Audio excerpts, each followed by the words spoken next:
in 10th place overall, so he's made a couple of spots on that lap.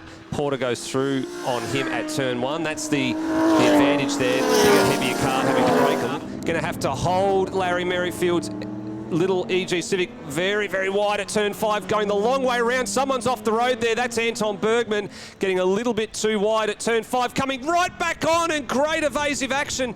So down here at turn number 10, Andrew Rhodes-Anderson's had a really awkward spin there, but actually thought quite good of it there. Not to. I think you could be right there. Yep, there he is. And he's had a big spin as well, and off the circuit. So has he hit the wall? Oh, or has he stopped short? Actually, he's on its lid. He's on his lid. So he has hit the wall, or he's had a roll. He's had a roll. Number 22, the Green Machine. Oh, Nick off the road. Same sort of mistake that we saw Anton Bergman do, but that's a little bit more serious than that. He was a little bit more committed through there. Now, where's he going to come back on? This coming under some pressure from Mark Defanis, who just sends it at turn number 1. Gets through very, very smartly. Ian McLennan wants a piece of that action. I think Danny might have missed a gear on the exit of turn 2. Run for him as well to finish second. Oh, a bit of Morse code on the rear bumper at the end of that. And Mark Defanis is brought back into this as well.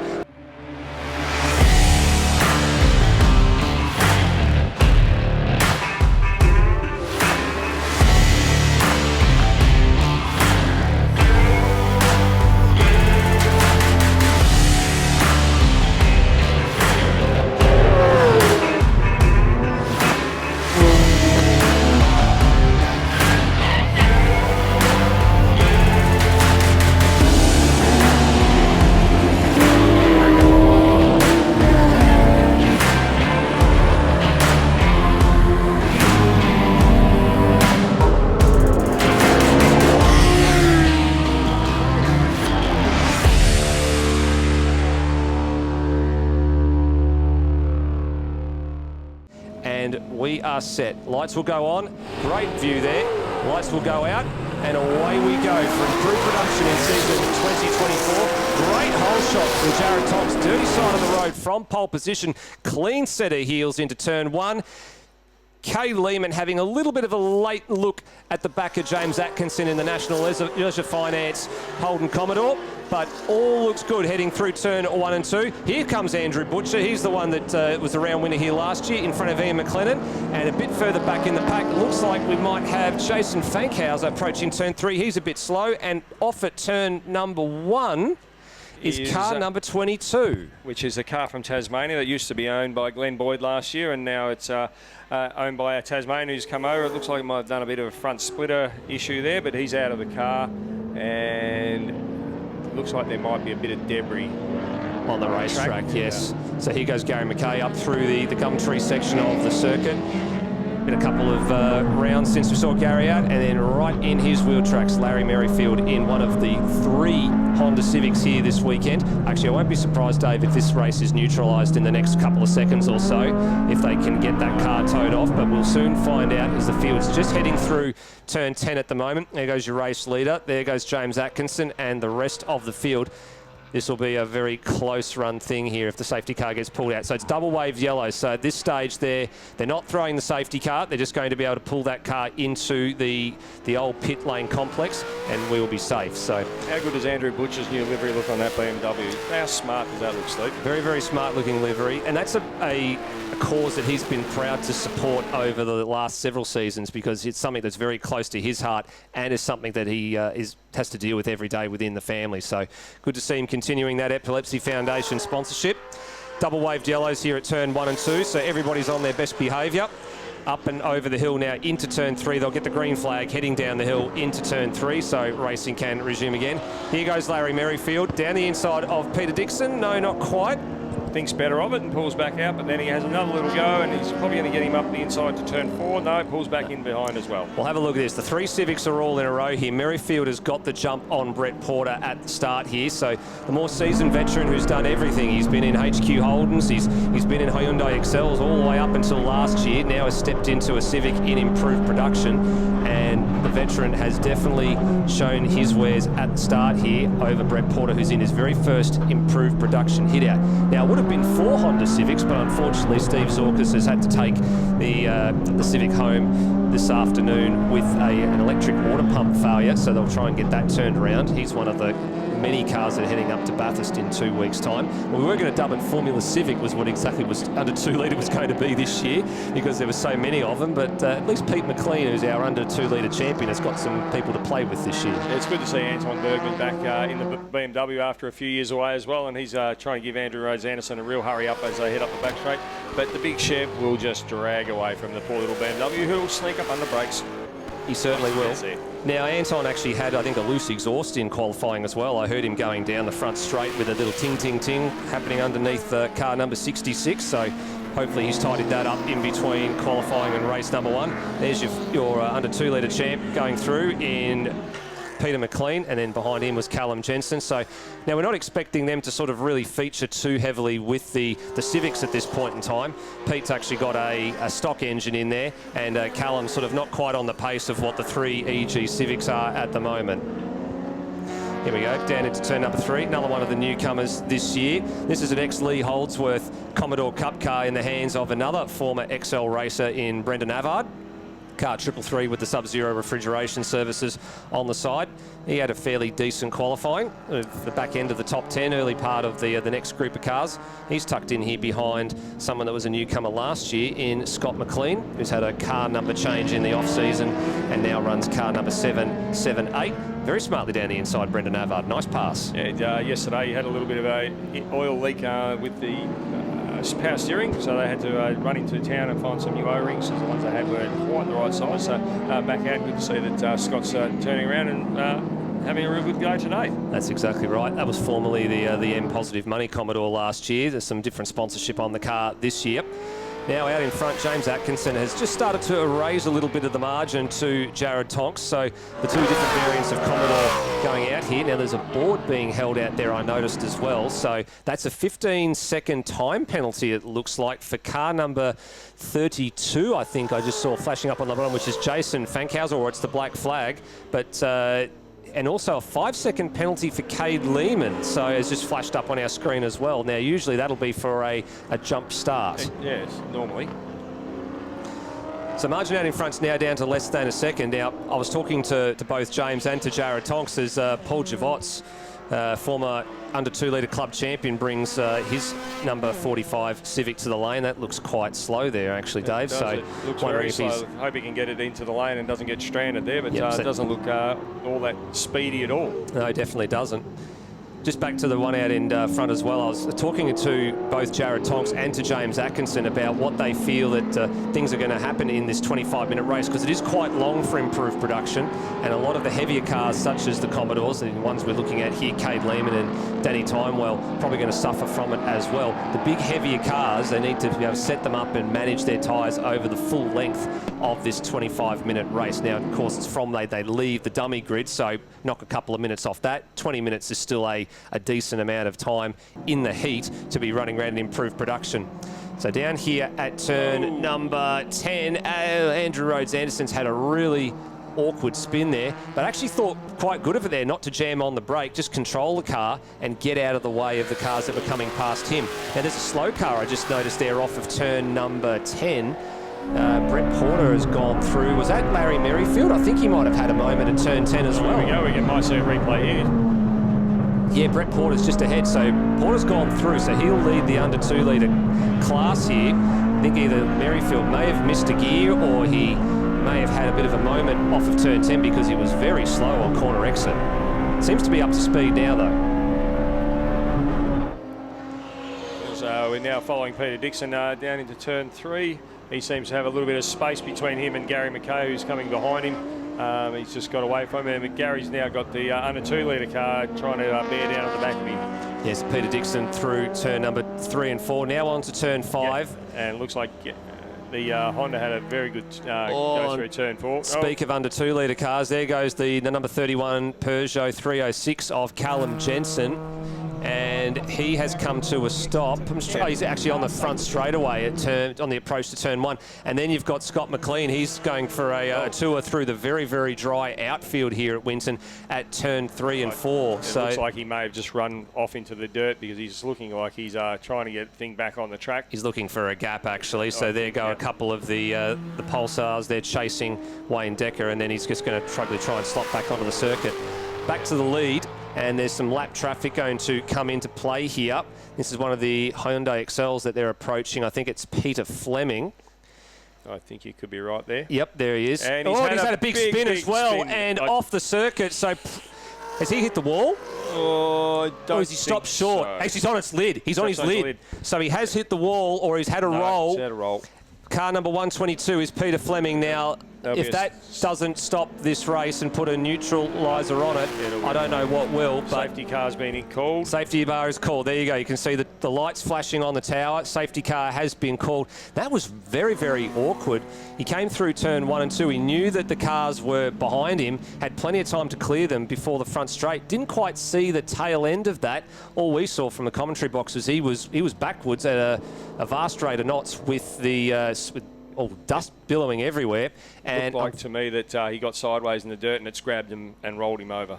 So sadly, the second rollover that we have seen today, including the Formula V incident a little bit earlier with Brock Hamilton, who thankfully we've got some word is a little shaken up, but he is physically okay, and is just a bit dirty with himself about what happened. So we hope the same here for Peter Fleming, who is now being attended to by the ambulance services, and the recovery crew is just waiting for a break in the queue of cars going around turn 1 and 2 before they can head over to the scene of the accident. They're there. They are there now. Yep. So they have made it now and going over to Peter Fleming. There you go. So he's out of the car. That's a good sign. Very, very good to see. The tin top cars, unlike their open wheel counterparts, are a little bit easier to extract from. They have a bit more metal to be able to do that. And roll cage protects the driver all the way up and over the top, but they will take him back to the medical centre, as is procedure, and they'll right that car and take it off the circuit. Puts a dampener on this one, Dave, because James Atkinson, I was just starting to think, was starting to get the upper hand on Jared Tonksy. He was just starting to just erode the margin and close it down, and let's just put a stop on that. Yeah, it looks like Scott McLean's actually come in to the pits, and he's going to retire as well. So that's a real shame. That is a shame. Will be nice and working on that one this afternoon, no doubt. I think there's going to be plenty of drivers working on some cars here. As you can see now, we're getting some confirmation of the penalties that have been issued. So the 5-second penalty we called a bit earlier for Cade Lehman is definitely for a start line infringement.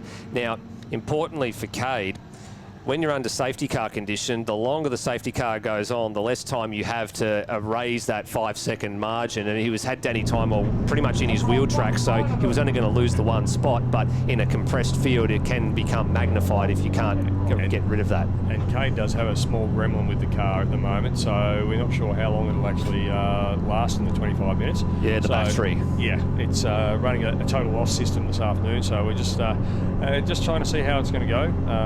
And driving around at 60 k's an hour or 80 k's an hour is probably not going to be that great.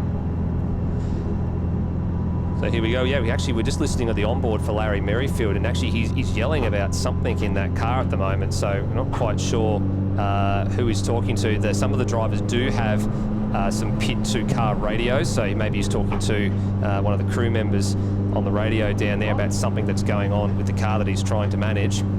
But we could actually hear that there was a little bit of voice comms there as they're just trundling down the front straight now. Let's just recap the order as it sits right now while we wait for the recovery here, as actually just having a look to see whether or not the safety car has actually picked up the correct car in the queue.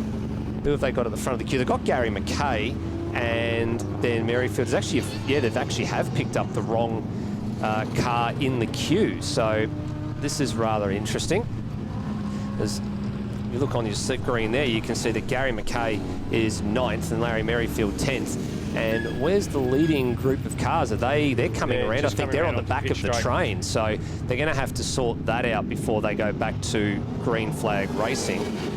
So they've unfortunately missed picking up the race leader, probably by a probably by a handful of seconds, I'd imagine, because of course, the race leaders were coming through on the lap traffic when it had the accident, and by the time they put the safety car out, probably just misjudged picking up the wrong car. They'll need to find an opportunity to sort that out. But we will recap the order as it sits right now. So the front two that were on the front row of the grid, in fact, the front 5 cars, Tonks, Atkinson, Lehman, Timewell and DeFarnis, all where they started. Ian McLennan has jumped Andrew Butcher, so he's up to 6th place, Butcher down to 7th. And Peter Dixon and Gary McKay, 8th and 9th. And then the first of the under 2 litre cars comes, which is Larry Merrifield, who has managed to find his way back in front of Brett Porter before that safety car came out. Then Anton Bergman in the BMW, Brendan Avard in the 333 Commodore. Then behind them, Andrew Rhodes Anderson, Peter McLean, who's in the Subaru BRZ.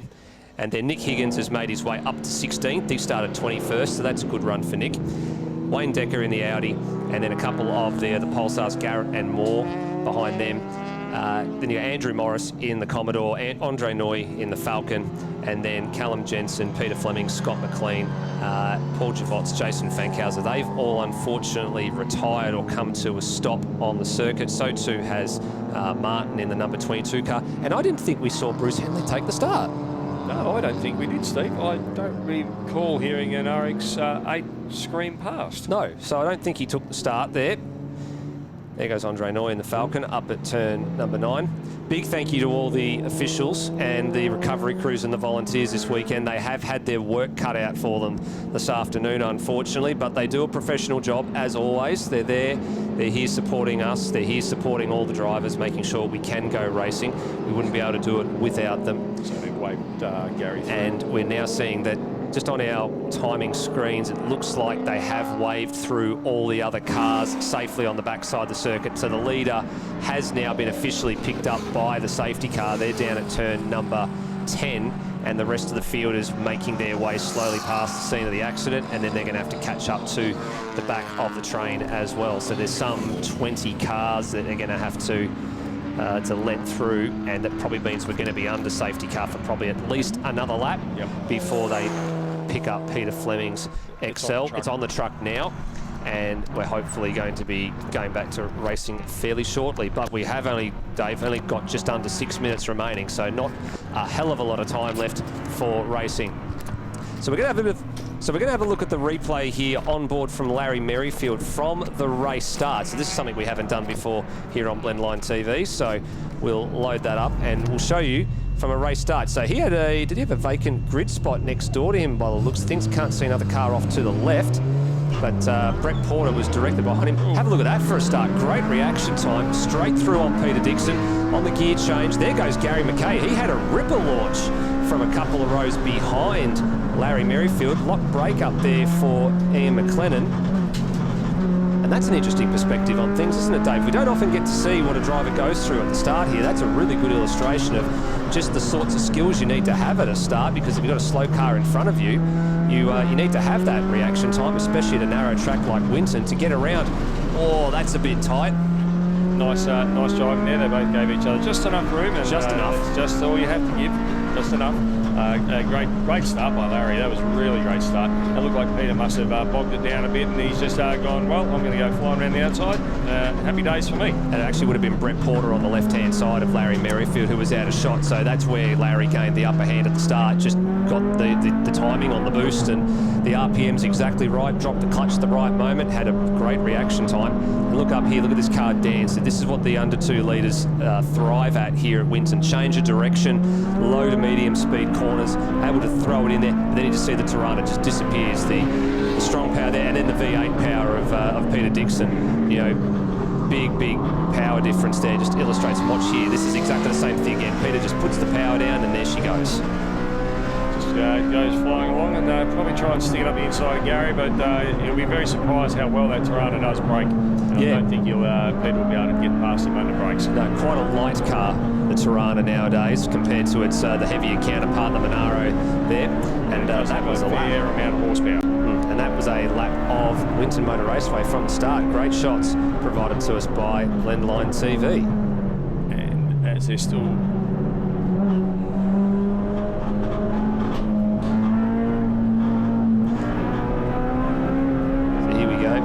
of the onboard footage here, and Larry was thinking about the move down at turn number 3. Couldn't quite make that happen. It looks like the lights are out on the safety car, Steve, so it looks like we get a restart this lap. And we've got approximately 3 minutes. 3 minutes to go, so it's probably 2 plus probably 3 laps to go. Yeah, 2 to 3 laps, I'd say, is probably going to be the duration here. So this will be an interesting restart. So how have both Jared Tonks and James Atkinson been able to preserve their rubber in that safety car period? I mean, they would have gone out a little bit hard, and even Jared was saying to me if he could get out and build a gap, he could manage from there. But even if he did that, that gap is now gone. And he goes early. He goes quite early off the final corner, so trying to catch Atkinson napping, but he's having none of it. Good restart from the top 3. Danny Timewell's a little bit asleep at the restart there, and he's coming under some pressure from Mark DeFarnis, who just sends it at turn number 1. Gets through very, very smartly. Ian McLennan wants a piece of that action. I think Danny might have missed a gear on the exit of turn 2. He certainly must have, because Mac has gone through, and then Larry's gone up the inside of Gary as well, but Mac has dropped the wheel off there, and a bit of dust come up, but they've all managed to get through turn 1 and turn 2 nice and safely. Certainly have. Cade Lehman's managed to get his way through. I can just see it on the front of the shot there as they're going around the sweeper. He's managed to get clear of James Atkinson, so that's a move for position. Has Cade got anything to throw at Jared Tonks over the next little bit of the race? Big defensive anchors from Ian McLennan on the time well spent, number 11 of Danny Timewell at turn number 7. And now it's a one-line groove up here round the gum tree at turn 8. Macca's car just understeers a little bit wide at 8. That puts him on the wrong line for turn number 9, and he's off the circuit, and that's what it does to you. If you ask too much of the car and the tyres are not the right pressure, that's what happens. There goes Peter Dixon as well. So that's 3 spots for Ian McLennan. So have a look here, back of the shot. So this is where the change happened. That was Atkinson dropping the 2 wheels off the outside of the circuit on the exit at 2. That's what allowed Lehman to get past, but it's not over and done with yet. Lehman's a bit tail happy out at turn 11, and Atkinson will get that position back. Look at the rears, he's sliding it through turn 12. It's got a little bit out of position there, Cade, and then out in the gravel, and that's where you go. He's backwards real quick. He certainly does. A little bit of dust still just lingering on the infield there. A few drivers kicking up some dust on the exit of turn 10. There go the top 3. There's Danny Timewell. So where's Mark DeFarnis gone? He's gone back to P7 after all of that. So after that brilliant dive at turn 1 at the resumption, he's gone backwards.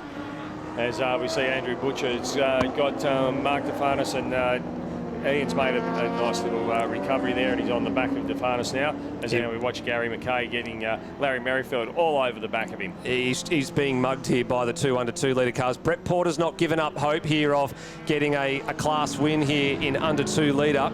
But a bit further up the field, here is Andrew Butcher.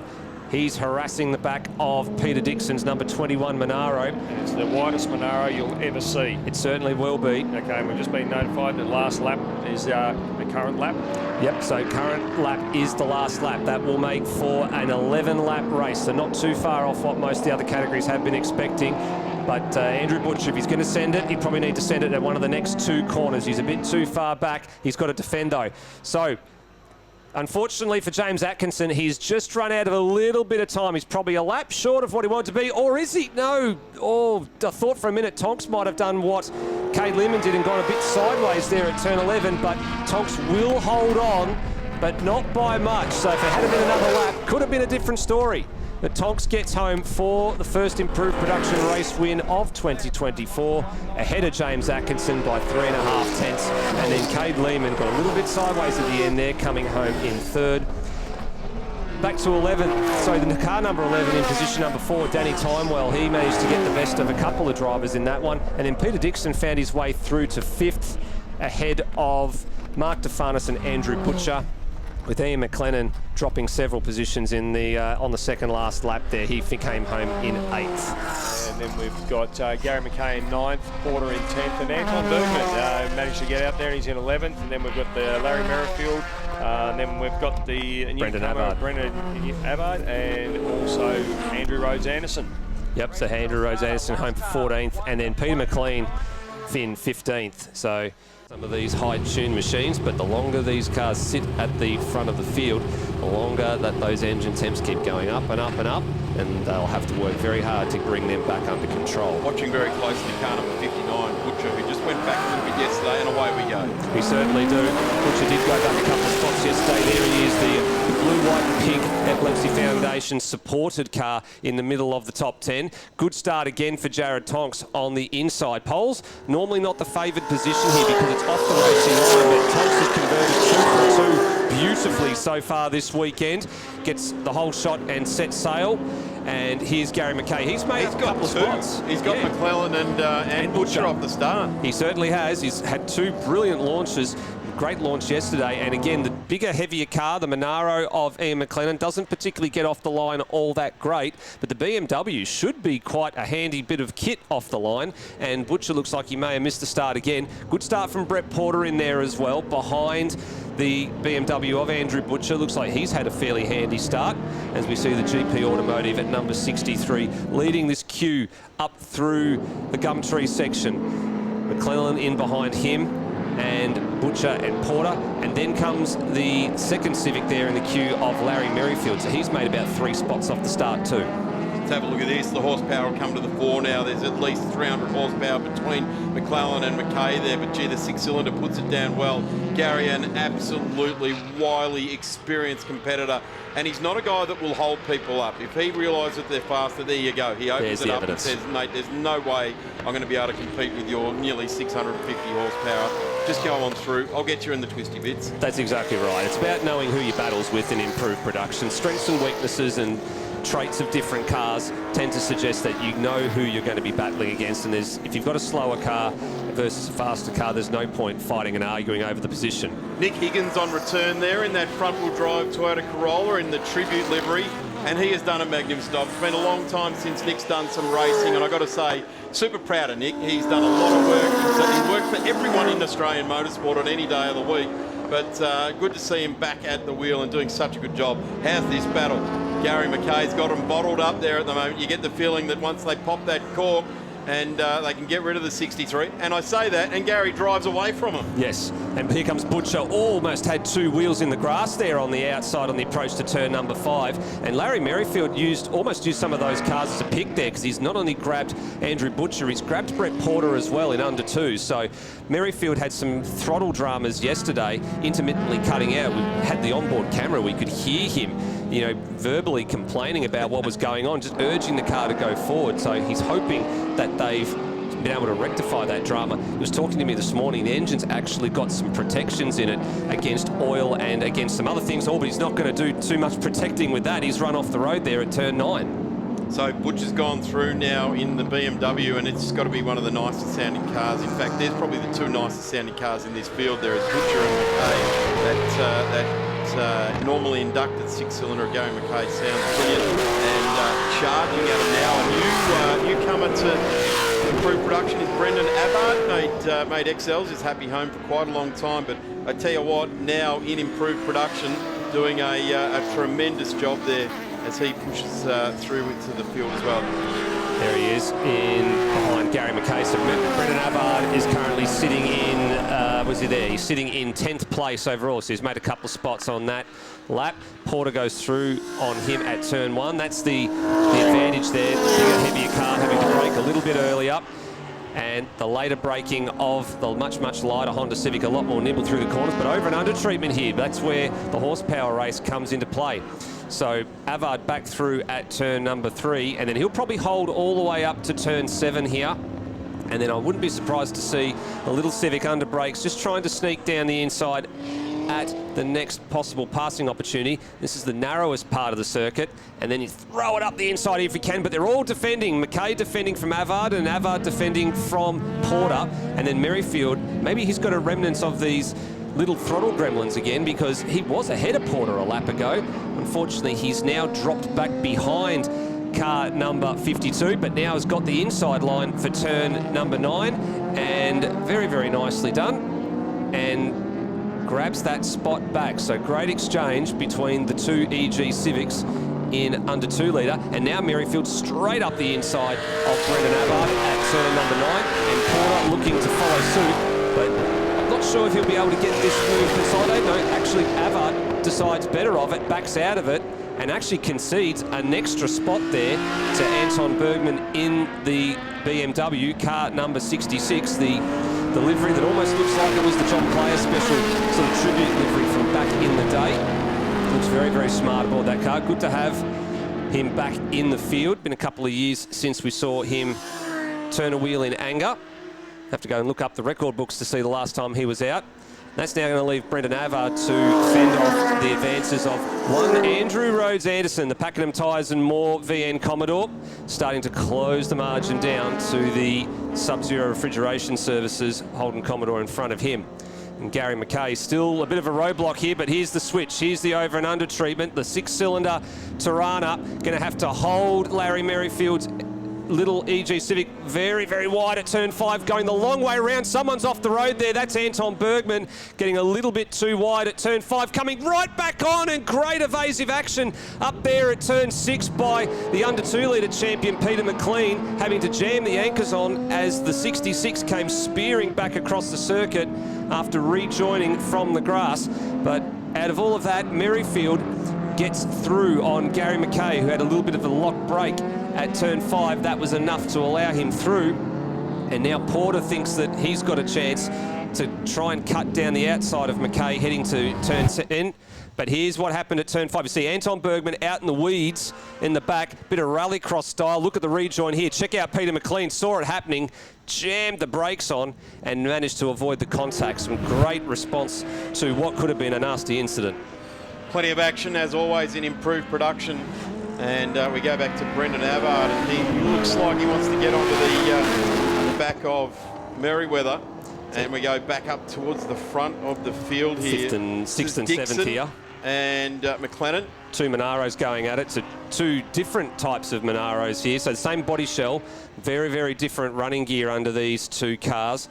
Very much a thrown together engine sort of situation for Ian McLennan this weekend, only having about 3 or 4 days to get the powerhouse engines back installed into the Pro Cut Tree Services Monaro, and been battling a misfire, been battling a couple of little gremlins and showing no signs of those at the present moment. Actually a borrowed front bar. It's actually a moulding for a front bar on the number 115 Monaro this weekend. That's why it's normally yellow, but that's why it's a very big black at the moment. You can see that Jason Fankhauser and Scott McLean have both come to the lane. Now, Scott McLean was given a mechanical black flag for something a couple of laps ago, but Fankhauser may have some remnants of whatever caused his DNF yesterday. I'm led to believe he may have lost part of an exhaust on the front straight. Yes, there might be someone cleaned up something at the beginning there. Yep, there was some debris left on the track, but a previous champion of the class as well, so he knows how to do it. It's just a matter of piecing it all together. Yeah, unfortunately hasn't been able to get the Iron Lion singing the way that he wanted it this weekend.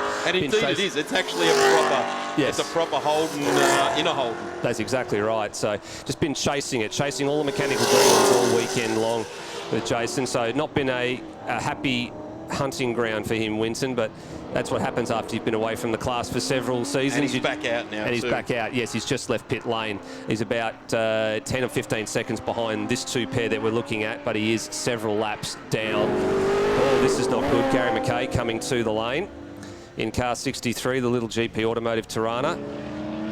So some sort of gremlin for former club president. Soon, I think he said he'll probably be president again someday, but as to when that happens, we won't know. But everybody takes their turn at the helm at some point. We go back to the Monaro on Monaro action. I reckon Gary's had his time. He's had about 12 years of it over his last stint as president.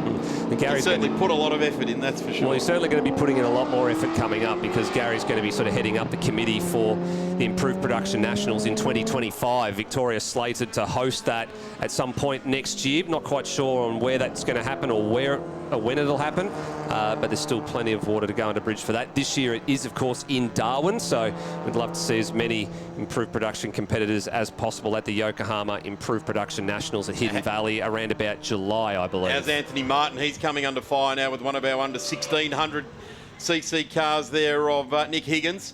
Yep. He's got some pace on board this tribute livery, the Cave Hill Engines entry.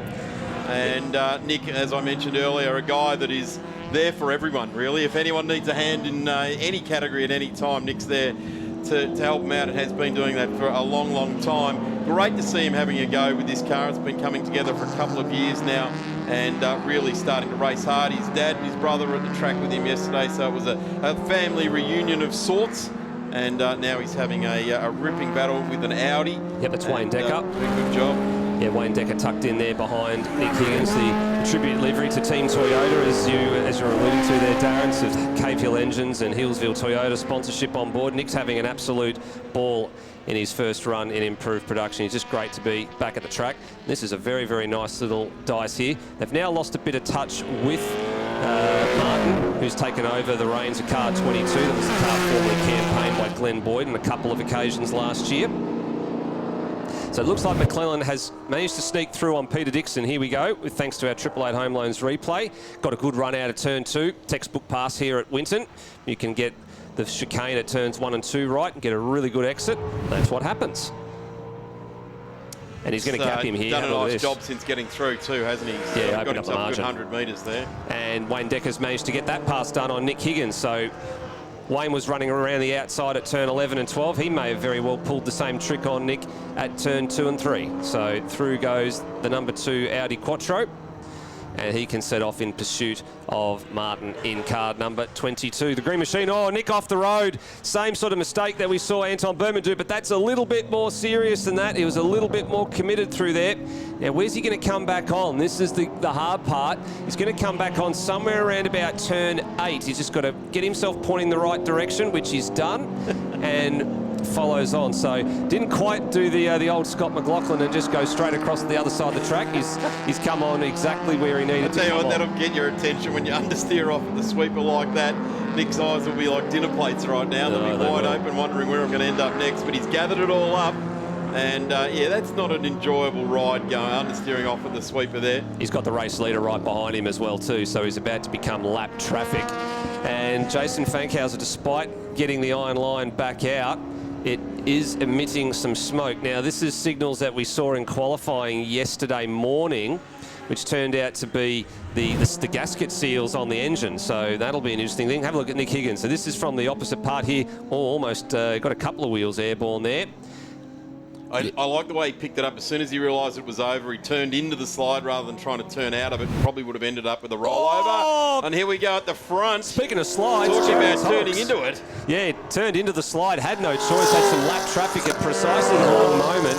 Had to turn into the slide to correct the car from drifting out there. And this is a little bit awkward here for James Atkinson in the National Leisure Finance Machine, having to go the long way round at turn number 3. Would have probably preferred to get down to the apex a little bit more there, but lap traffic at the wrong time for the 2 leaders. They've got a little bit more coming up as well. They're about to get onto the back of Tony Martin. So have a look here. So here's the replay. So had plenty of overlap there, but some rear locking there, I think, for the rod and gun number 91. Could have thrown it all away there too. Great driving there by Tonks, did a terrific job. And Atkinson as well, who has been thereabouts for quite a few years in the category. And great to see him catching it there. Now they're just starting to put laps on some of the cars just outside the 20. There's the number 22 of Anthony Martin, and he did have his hands full with some of the under 1600 and under 2-litre cars there as well. So continues on nicely. Just hearing that magnificent rumble of the 308 or the 355 stroke or whatever it is that Jason Fankhauser has, but that is a definite note change compared to the Chevy powered engines. And he's just been given a black flag as well for the smoke, so he's unfortunately not having a good day here. We assume that there's going to be either 1 or maybe 2 more laps to go. They're holding out the last lap board now, so Tonks has got a little bit of a margin now. This is sort of what he enjoyed at the beginning of race 1 yesterday, and then Atkinson eroded it away, and the margin was a little bit less than this at the checkered flag yesterday afternoon. So Tonks has sort of just been able to get out in front, get a good launch, and just be able to manage the race. He hasn't sort of romped away like we see the likes of Adam Poole do and Luke Gretsch-Cumbo have done here over the course of several seasons. This is just all about managing the longer distance races. 2 25-minute races this weekend, and this one being the 20-minute race. So just being able to manage the tyres, manage the car over the length of the stint, and bring it home in one piece. So Atkinson still looks like he's trying pretty hard there, throwing as much of the car around as he dares, but like yesterday, he's going to run out of laps to do so. So go back to the garage, maybe smarten the car up a little bit, have another crack at it in the longer distance race this afternoon. But 3 corners to go for our race leader. They've worked the last part of the lap here.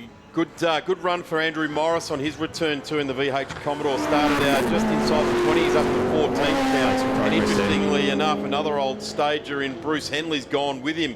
In fact, Bruce is right behind him in the 67 RX8 as well. Abbott back down to 11th now, so he's just gone backwards just a little bit there. So that's a shame for Brendan on his first run in improved production in this car.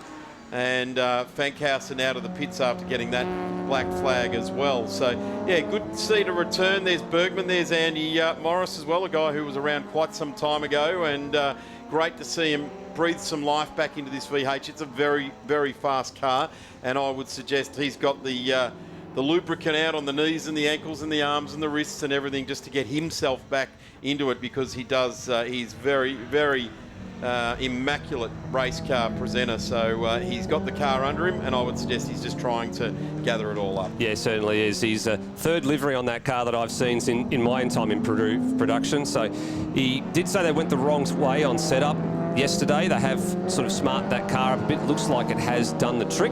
They'll have to tidy that up a little bit more when adjust the tyre pressures for race 3 this afternoon, because it will be substantially hotter than it is right now. Here's Bruce Henley in the RX8 trying to round up the BMW of Anton Bergman. Goes the long way around at turn 10, comes out the other side. This will be a little bit of a drag race down to turn number 11, but it's almost no contest, isn't it? Almost like Bruce just backed out of it and let Bergman have the position there. So good run from Bruce Henley though, starting rear of grid, 29th out of the, actually it was 29 cars here this weekend, but it was probably about 24th or 25th with a few of the cars that didn't start this one.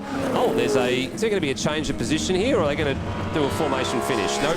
Anton just had a bit of a tardy exit off of the last corner and still manages to hang on to what was, I think, position about 14 or 15, yeah, 14th for Bergman, 15th for Henley there, as we have a look at the results here. So good managed race for Jared Tonks in the number 91. 2 wins from 2 starts this weekend, 2.5 seconds back to James Atkinson.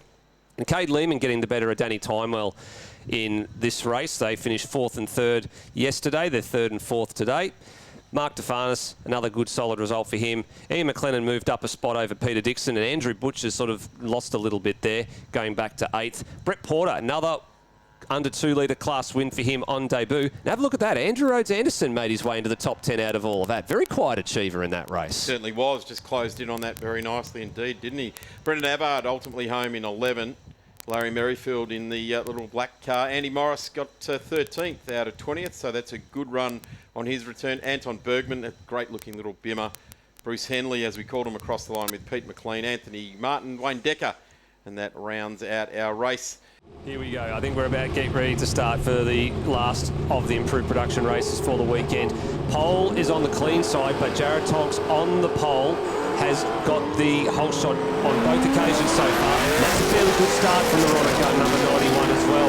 And he should be able to seize control of the race pretty quickly from here, and he does. Little lock up for Atkinson. Runs a little bit wide at turn 1, but that's not too bad. Cade Lehman right to the seat there. He just grabbed that, snatched that. He's going to look to the inside. Doesn't make it stick, sadly. No, he doesn't quite get that done, but importantly for Cade, he has managed to get the jump over Danny Timewell. That's very, very important for 3rd place overall for the round. Check out Andrew Rhodes Anderson. I think he's made up at least 2 spots at the start there. There he is, the number 96. He's latched onto the back of the number 21 of Peter Dixon in the Monaro. So if I count it, he's up to 8th place. So good 2 spots off the start for Andrew Rhodes Anderson. Yeah, Peter Dixon coming under fire here. There's Danny Timewell. The time well spent, and it, well, our shout out has reached its message. G'day to Luke. We've just had a message. I hope you enjoy this race, mate. I hope you're moving in your seat nervously. You should be here. Yeah, big field of 55 cars due to tackle the mountain in 2 weeks, and he's going to be front and centre in that one, I'd imagine. Probably up the pointy end with a number of other fancy competitors. I'm looking forward to that, heading up there myself. So very, very good to see the first time in about 6 years we've had improved production on the mountain to support the Easter Classic. And a few drivers in the field this weekend were using Winton as a bit of a shakedown to just make sure they got all the gremlins out of the cars before they load them up on the trailer and make that 10-hour drive from Melbourne to Bathurst. So here's Brett Porter, under 2 litre. Great debut for him. The weekend didn't start all that well, Daz. He did leave a pretty long trail of oil that on the track, and it actually into the pits and all the way back to where he is garage, which was next to Paul Javot. So for him, he's put all that behind him, which is really good to see, and just got his head down and got on with the business. Andrew Morris up 2 in this one. He's inside the top 10 now, so that VH Commodore showing its performance. Pete looks up the inside of Danny Timewell in that magnificently livered Timewell Racing car, and he has a right front lock up down into turn 4 there, so I wonder what Danny was up to there, taking evasive action. But the 21 filling our screens now, that magnificent look Monaro. Here's Lehman. Whoa, right into the back of Atkinson here. I have got a feeling that Lehman has got more pace than being able to unleash right now. I think so. He's got a new gearbox in that car as well this weekend, so gone to the sequential box after going away from the H-pattern shifter from the last time we saw him, which is about 12 months or so ago. Coming back to Danny Timewell, he was right behind Lehman in lap number 1. He's already lost 2 spots in that. McLennan's gone through, Defanis has gone through, so I'm wondering if that lock-up we saw him have coming out of turn 4 is maybe a symptom of something else he's trying to come to grips with at the moment, because the car doesn't look too happy. Higgins and Decker, they're glued together like they were earlier on. There's that EL Falcon in the mix too. Yep, that's Andre Noy back there behind Nick Higgins in the 68 machine. Wayne Decker has just gone through, I think, on Nick Higgins there as well. Good to see the 2 Pulsars. Got Ben Moore and James Garrett. They've managed to get ahead of them as well. Check out Nick Higgins keep 2 wheels almost airborne on the turn 10 curve. Big time penalty. I've just seen that flash up. 30 seconds for James Atkinson. Is that right? That's a big penalty. That's a big lick. I'm not sure what a 30-second penalty is dished out for. Maybe there's a number of penalties that have just been stacked on top of each other for him once the decisions have been made. We will we'll anticipate a message from race control on that as we get a good look at this bunch of under 2 litre and under 1600 cars. Here it is, Andrew Morris. Have a look at this Dave's Workshop car. Oh. Bergman down the inside there. Andy Morris just opening up the steering wheel there. I wonder if he's got an issue where he just went, yep, I can't fight with you right now, number 66. I'll bring the 61 back to you once I've got myself sorted out. But it's been a long time away from the wheel for Andy Morris, a fantastic racer, great motorsport guy, and if he's not at the event, he's in the background supporting it at someone. He's always watching the broadcast and things like that. And I've got to say, fantastic to see him back at the wheel, around the sport for a long, long time.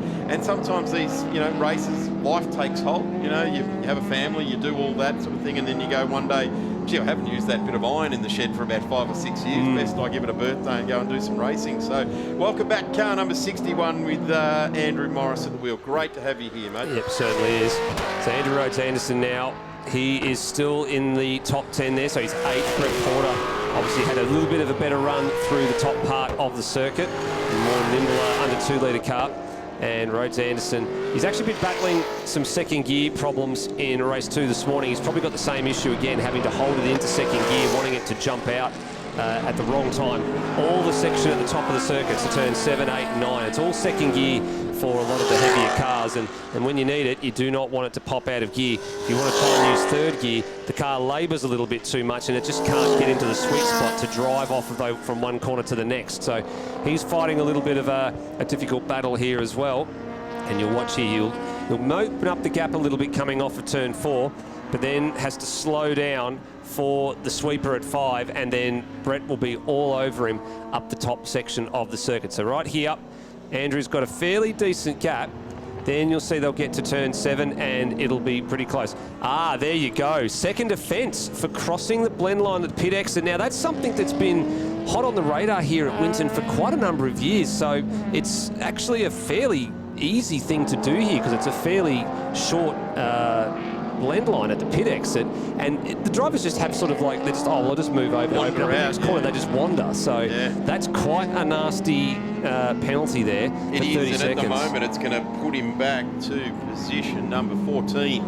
Yeah, so, that's not good. What would have been a really good points haul for Jamie Atkinson is going to be a rude awakening once he realises the results sheet at the end of this weekend. Now that could be major implications for his second position overall for the round too. He's finished second to Tonks on every occasion. At the moment he's running third. Lehman has gone through in the last couple of minutes, so there'll be some frantic point calculations, I think, after this one's over. The longer the race goes, though, the important bit, here we go. There's Gary McKay there. That's the reason why he's not out there. And his wife Peter sitting up on the deck chairs there. They haven't gone home. They've found themselves a spot in the shade. I bet you he's behind. Actually, no, where was he? I thought he was behind us for a moment, but in the commentary box. But I'm looking frantically out there for him now. I think he's actually down at turn 7 on the back of the trailer there. Yep. Great to see. They are a huge motorsporting family, and what a couple being together. I'm going to put the label on it. Go racing together as a family and you stay together. What a marriage over many, many years with Gary and Peter. And they're sitting down there enjoying a refreshing beverage. Before they will obviously head home after this race. Yeah, absolutely. Life members of the Improved Production Victorian Club as well, for all the dedicated work they've done over many, many years, and thoroughly deserved. So good to see that they are supporting the category. Even though they're not racing, they're still giving their support, and they'll head home after this one. So there's Larry Merrifield, I think. Is that Larry Merrifield being lapped there? Yes, so Merrifield's had some dramas. So through goes DeFarnas, through goes McLennan, and that's a bit of a concern. Merrifield's still got those throttle problems that have blighted him for the majority of the weekend so far. So Mark DeFarnas trying to close in here on Ian McLennan, so both of them have gone through on Danny Timewell in the early part of the race. There is Timewell going across the line in 6th place. Danny's had a fair old few gremlins to sort out since the new engine went back into his car at the beginning of the year after the failure at Calder. There's James Atkinson. He's got a problem. So not only has he got the 30-second penalty, he's got some sort of an issue as well on the National Leisure Finance number 53. And I'd say he maybe has some sort of gear selection problem. He's just cruising around probably in 2nd gear to get it back to the pits. That's going to be a shame. New gearbox on board that car too. Yeah, the car's had a decent freshen up as well as the livery change in the off-season, and aiming to do the full season. So the car got most of the way through the first round. Unfortunately, it looks like it's going to come up a little bit short. And there's the car we were talking about a few seconds ago, the clean duct car, number 50, belonging to Larry Merrifield.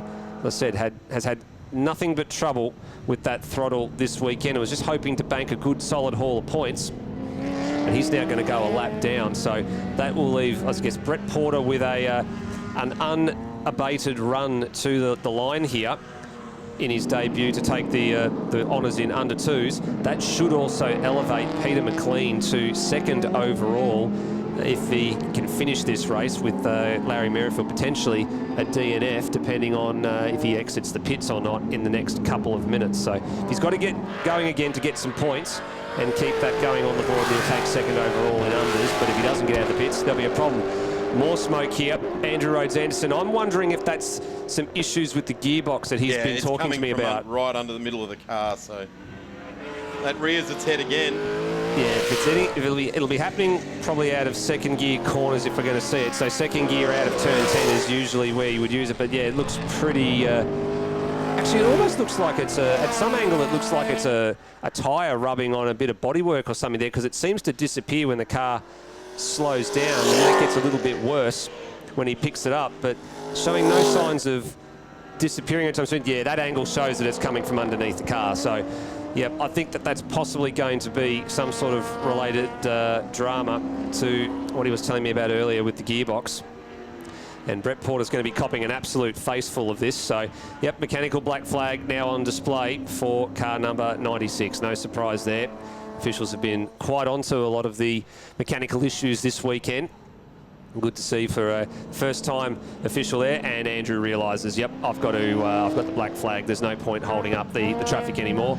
I'll let everybody go through. So he's going to pull off the racing line here. Whoops! As Bergman went to make the pass on Rhodes-Anderson, who got out of the way. Brendan Avard sees that one back and picks up a spot there. So very good situational awareness from the driver of the Sub-Zero Refrigeration Services Commodore.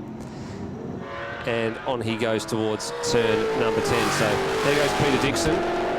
There's a big margin back there to the little Civic of Brett Porter. So pretty much won't be a contest, I'd think, there. Rhodes Anderson continues on, though. He's a bit coming down to turn 11 now, so if he's got the black flag, he'll see it this time around. I'd expect him to be peeling into the pits the next lap, because they do hold out the black flag only at the control line, so he'll be given that right about now. And you can see, usually at start-finish line, they usually can see them hanging the board over the start-finish gantry, so you should have seen that now and expect him to be in the pits the next lap. Certainly eased off, let Bergman and Brendan Alvar through the Sub-Zero transport outfit. And boy, that Bergman car, what a great livery. That's the JPS type of livery that's synonymous with BMWs, typically in the Australian Touring Car Championship of the era. And this is getting very, very willing as the 33 looks to get very racy with it. Mark DeFarnas. Yep, 2 VF Commodores going at it. Danny Timewell taking the spot off Mark there. Wondering if Ian's tyres are just starting to go off a little bit here, because he did have a little bit of time in his pocket. If you look at the timing graphic there, you can see there he had a better part of 0.8 of a second last time across the start-finish line. That margin has effectively evaporated, and it looked like he was possibly struggling coming through the sweeper. Maybe he had a bit of a bad run, and that put Mark and Danny right on his hammer. So for Danny, this is important to try and pick up as many points as possible. Ian McLennan always equips himself very, very well. Always fast, but really does, you know, when he comes to the track, he comes here with a purpose. It's not just to compete. It's here to try and win. And I think some of my favourite improved production racing over recent times is when he's been as fast as Luke Gretsch Gumbo is. And these two guys who are pretty good mates, when they go at it, it's like the mateship just gets hung up on the door on the way in for a little bit, doesn't it? Gets That's very right. willing. Yeah, the first half of the last year for Danny Timewell was absolutely, you know, tick, tick, tick, tick all the boxes. There was the first race win, the first round win, and he was leading the championship coming out of this very event last year, because improved production did both Sandown and Winton last year at the beginning, and it all started to go a little bit pear-shaped when we got to Phillip Island. The big accident at Eastern Creek, was that 2 years ago? That was 2 years ago, yes. Yeah, because that car was a reshell in 2022. Yeah. Yeah, but certainly, yeah, you're right. Last year was quick early on in the season, but at the moment we haven't seen Danny on the podium. He's currently fighting with Ian for the third spot on the podium, but at the moment, Tonks and Lehman. Tonks has got a 6-second lead over Lehman, and then it's another 6 seconds back to this guy on screen, Ian McLennan. So they're putting on a bit of a show for us, these guys, at the moment, because 1 and 2 have certainly jumped away. They certainly have. Tonks has actually got probably the biggest margin he's had all weekend long at 6.5 seconds as well. So he could effectively cruise from here. He's got 5 minutes on the clock. He could, you know, bleed a little bit of time each lap and just bring the car home. The old adage of mechanical sympathy, isn't it? So you've got that margin, you've worked hard for it. You know, you can afford to be a little bit, you know, back it off, you know, 5% or so, and just look after the car a little bit, make sure it gets home in one piece for the next round. So he's got that luxury in his pocket at the moment with a 6-second advantage, and that's another 6 seconds back to this group of 3.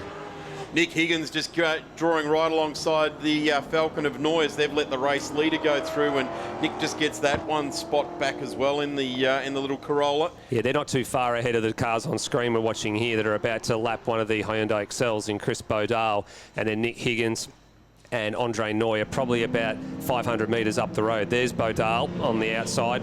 Good space given, good situational awareness again. And I'll tell you what, throws it up the inside of Timewell here. He had that lined up coming into the sweeper, and he does it beautifully. Great job. At the water tank there, and that is a great run in the 33 onto the 77. It was very much a line astern with each other. Sorry, the 11 of Danny Timewell, not the 77. And that's what he did. And he looks now, Mark DeFarnas, right into the back of Ian McLennan. And I'm going to say Ian McLennan's got a long brake pedal. He went for the brakes very early there at that very difficult corner. And gets the power down as well, but he was hard on the brakes early. And I would say he's starting to have a little bit of issues with the brake pedal there, because the 33 and the 11 are right with him here. Yeah, it was almost very like he needed the confidence. The sweeper, very much like a NASCAR type of freight. It was like the GM freight train coming. Now here we go. They're going to catch some lap traffic here. Andre Neuer's Falcon is the first one. They're going to round him up at turn number 1.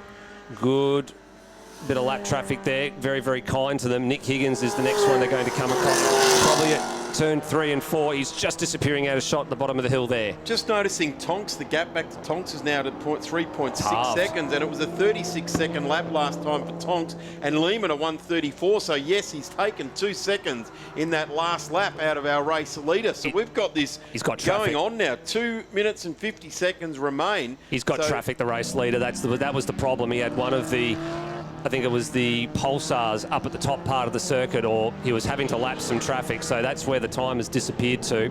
Well, he's the pioneer, isn't he? As the leader, you're coming across the back markers, sight unseen. Wakes them they're all not up. checking their mirrors, it certainly does play into it. But what it has done, Nick Higgins now trying to get out of the way, and really what he's done is parked himself on the apex there, and he's moved right over to the right-hand side now. So Nick tried to stay out of the way there, and and basically, as he tried to stay out of the way, the next corner put him right on the apex there. So did the right thing in the end and got right out of the way. So credit to him. But these guys are fast when they come up on the back of you. That gap, though, Steve, that's what I'm looking at. Tonks to Lehman was 6 seconds, is now 3.6 seconds. Yeah, we're about to get another read on that in the next few seconds or so. The leader's gone across the line. It was 3.6. It is currently still 3.3. Oh, and off goes the Defanis car. Loses all of the margin that he'd made up. Did something let go on that, or did he do that all on his own? No, did it on his own. Oh, what a shame. He had fought so hard to get past Danny, and he was sort of lining up the back of Ian McLennan at some point. Unfortunately, a little mistake at the critical moment. He was probably thinking about turn 1. He was probably thinking 2 or 3 corners ahead and just lost a little bit of concentration there. But the car coming past us, Steve, sounded real good. Here it is on the 888 Home Loans replay. Tried to gas it up early, and he did, but that drove him off to the right-hand side of the track there. So the 33, not short of power there, that's for sure, and what it was, drove him off. Danny Timewell now comes right back into the picture as the lap traffic.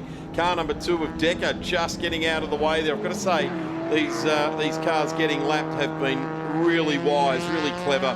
They've seen it coming. They've seen the blue flags. They've looked up in the mirrors and gone, yep, I can see you coming, guys. I know you're faster than me because I qualified on the same track as you, and you're seconds down the road faster than me. yeah, that's right. That's the important thing about improved production, is knowing who you're racing and what your pace is like. So knowing how to let the lap traffic through and when to do it is, how to let the faster traffic through and when to do it is crucial in improved production.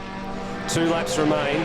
There's the visual margin from first to second. It was 3.3 and it is now 4.1, so it's going back the other way here. So a little bit of a mid-race crisis for Jared Tonks. A little bit of lap traffic involved in that as well. Albeit Cade Lehman was 0.3 of a second faster than Jared on that last lap, so that's interesting. Yeah, I'm looking at the timing same as you are, and the margin went up. So that's a bit of a curious thing there. Maybe as to what's going on. Needs a refresh. Yeah, I'm going to have a look at my screen as well. Maybe I think timing actually may have stopped, because I can see on mine it says 50 seconds frozen, and we're now at 0 on the clock here. So I think that timing is not quite right at the moment. But we are on what's on our lap screen 12. is correct. Yes, yep. Under the Prestige Chino banner there, that is correct. There we go. We've got it actually. It's up to date now. It was a 1:33.7 for Tonks last time and a 1:34.5 for Lehman. So that makes a bit more sense. The timing just playing a little bit of catch up in the later stages of the have a look the at race. this. Danny Timewell is right with it here. The 1-5, the 15, the 1-1-5 of McLennan now coming under fire. Danny Timewell has left his run at it very late in the contest, but he's right with him here, and I'm going to suggest that he's still struggling with the brake pedal in the Pro Cut Free Services outfit. No shortage of power down. Have a look at the Monaro. Transfer the power to the road. That is a brilliant stuff. Yeah, much more power underneath the 115 machine, so he's able to make that headway on the straights, but in the corners, Danny's got his measure at the moment. He needs to think about lining up a pass somewhere that's going to be under braking. I think that's the opportunity that Danny needs to seize, but he can't get close enough at the moment to make it happen. Yeah, Andy Morris, I just noticed, has turned off in the black and chrome green VH Commodore. That's Here we go. No. A sad ending. great to have him back at the track, and certainly will have whet his taste for more improved production racing in the series later on in this year. But Danny Timewell now is turning up the wick, isn't he? Have a look at the response though. The power on board the 115 is just immense. Up to turn number 5, now onto 6. If Danny's going to have a go, it's got to be here. It's got to be here now on this lap. Ian defends. He was awake to that one, just as I say it was going to happen. He knew precisely what to do. Now he can hang Danny out wide here. Round turn number 8, round the gum tree for the final time. He's got him where he wants him to. He's going to push him wide onto the straight here. But Danny is hanging on. He has to hang on. No, that's it. Too much real estate to cover. But he's got the inside front now. This is where McLennan has exposed himself as a weakness. The brake pedal is long. He dives on the brakes there, and Danny is locking up a left front now. Here is our race leader. He certainly is. 3 from 3 for the weekend, just like Formula V. It's Jared Tonks clean sweeping the weekend. Great race win. Pole and all 3 race wins. Take nothing away from Cade Lehman. That was a great run for him as well to finish second. Oh, a bit of Morse code on the rear bumper at the end of that. And Mark Tefanis is brought back into this as well. The rear bumper might come detached from the Pro Cup Monaro in a few seconds. He's going to hang on for 3rd. But, what happened there in the last couple of corners? A little bit slow, perhaps, off of turn number 11. And Danny has done 90% of the job of removing the rear bar from the 115 Monaro. I got to say, it's taken a while, but I actually do like the black bumper on the front of the Monaro now. I like the yellow. The black has given it a bit more of a demonic appearance from the front angle. Just as an aside to the race victory. Yes. So let's have a look at the last couple of corners. So this is where we know this Pro Cut car has had an issue with brakes. He's certainly been on them early. Dives in there. There's the braking zone. I'll tell you what, dunno. Yeah, a bit hard to tell because we can't see the brake lights and see where he actually put the anchors on there. But Danny was definitely a lot better in that race under braking and under cornering. Improved production royalty applauding the field there and letting them know, very, very happy, Gary and Peter McKay. We give you a round of applause too, mate, and a big thumbs up. That beautiful Tirana, very, very happy. They'll head back to Melbourne now. And notice he's already celebrating. Notice he's already in appropriate bush attire as well with the thongs. Several work boots, that's what they are. That's exactly. So there we go. So improved production, done and dusted for the very first round of their championship and their state series for 2024. Great to have them back on the schedule as always, with thanks to Prestige Hino. Jared Tonks, clean sweep of the weekend, ahead of Cade Lehman, who will be elevated to 2nd overall for the round, importantly, with James Atkinson's retirement from this race. And despite finishing 4th, Danny Timewell will be declared 3rd overall for the round in overs. And then your lead under, of course, is going to be Brett Porter, who went on to finish 7th after all of that. So great result from Brett there as well.